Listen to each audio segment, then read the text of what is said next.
4-year-old with positive reinforcement, so I don't know how to be encouraging without sounding like I'm talking to a pet, like, who's a good husband? Who's a good husband? Off the couch, who's a good husband? Of course, we fought. Of course, we bumped heads. Of course, we got on each other's nerves. Like, I'm definitely the kind of person, like, he has to put up with my flaws, too. And I'm definitely the kind of person that, I think the hardest thing he has to put up with is the fact that my mood depends on your tone.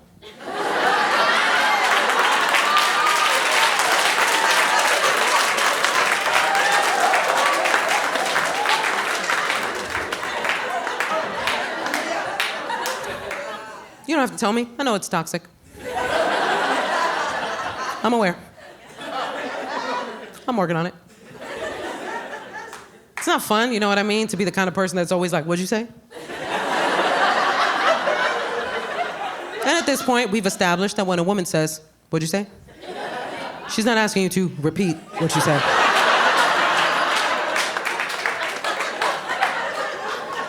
She's asking you to rethink what you said.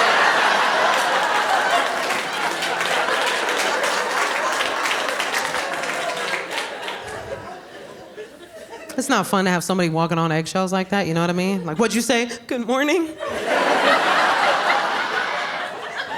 Please say I did it right. We were bound to bump heads, man, but we're also both in therapy. And I don't know if you've ever fought with a healthy person, but it's annoying. Because we'd get into these big blow-up fights, right? Where we would just yell at each other, and then I'd storm out, right? And I'd have time to process. And I'd come back in and I'd be like, ugh. I realize my reaction to the previous situation is based on trauma from a former relationship that I shouldn't bring into this current space. Don't get too excited, baby girl. And then my husband would come in and he'd be like, ugh. I want you to know that I hear you and I see you. I was like, I hate us. I don't want to be us, I want to jump us. I don't like us. I come from a family where you flip a table to make a point, you know what I'm saying? Like, this feels too healthy, you know what I'm saying? And I got a temper on me. I'm not proud of it, but it's something I know about myself, right? Like, I got one of those tempers where I'll get real mad, real bad, real fast. Yeah. And then 5 seconds later, I'm like, we're cool. They'll be like, Gina, you burned down the house. Okay, but I'm a new woman now. Yes, I burned down the house, but I also called the fire department. And in therapy, they call that growth. So, how about you respect my journey?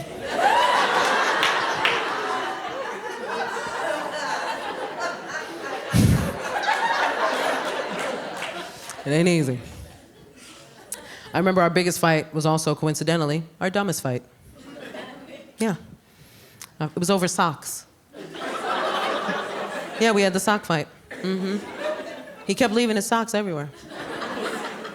And in my head, I was like, I know that you know that we have a laundry basket. What is with all this passive-aggressive sock behavior? I'm in therapy, so I could therapize. And therapy did help me figure out how I could have stopped this fight from happening in the first place. Because I did something so typical in relationships, such a typical thing, because what I did was I didn't speak up right away. I let it build, I let it fester. Such a common thing. And I'll tell you why that happens. I can only speak to my relationships with men, but I'll tell you why that happens, guys. The reason why we don't speak up right away is because we have such faith.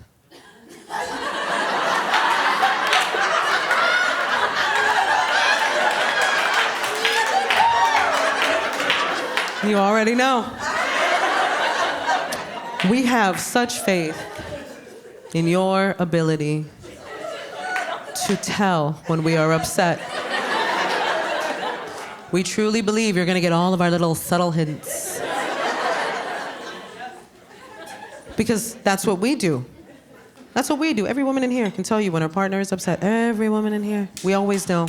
We always know, man. I know. I can tell by the way he breathes. So we always think he's gonna know. He's gonna know. Nope. Nope. And here's the thing. There's a reason why this happens. There's a reason why this happens, and it's not based on intelligence. It's about how we think and navigate through the world.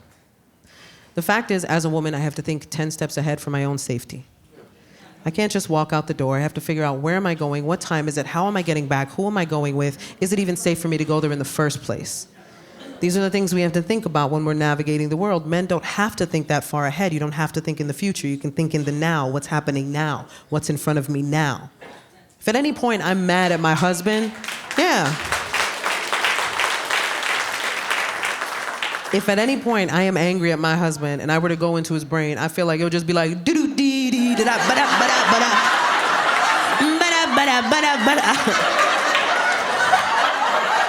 This is a great day, man. Da-da, da-da, da-da. She looks weird. Da-da, ba-da, ba-da, ba-da.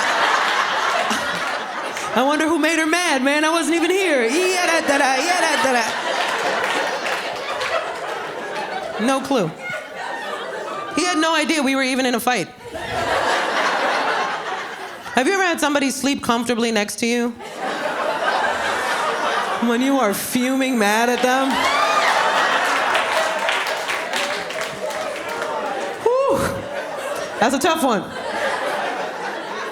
Because he was like,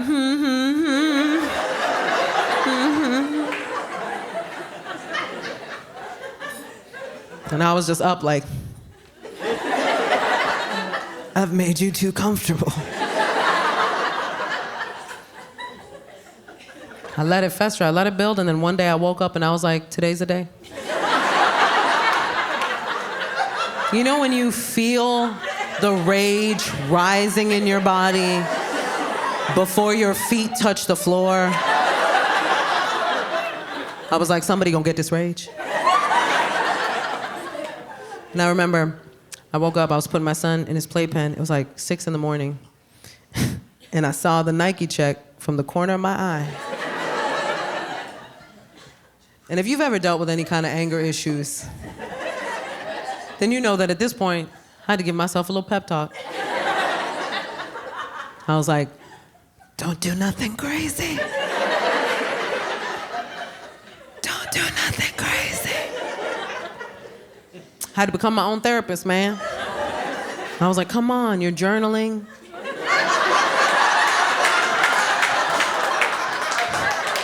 You're meditating. You watch that one Brene Brown video.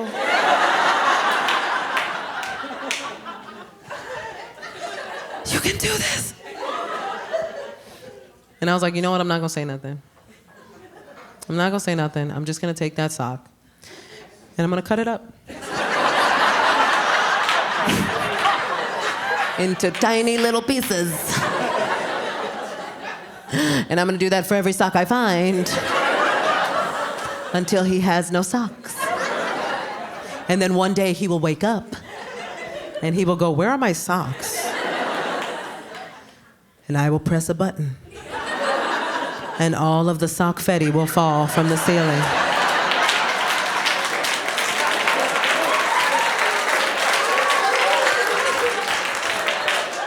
And I will go, ta-da!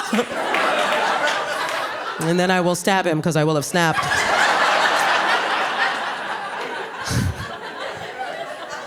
All you hear in the background is my son going, whip,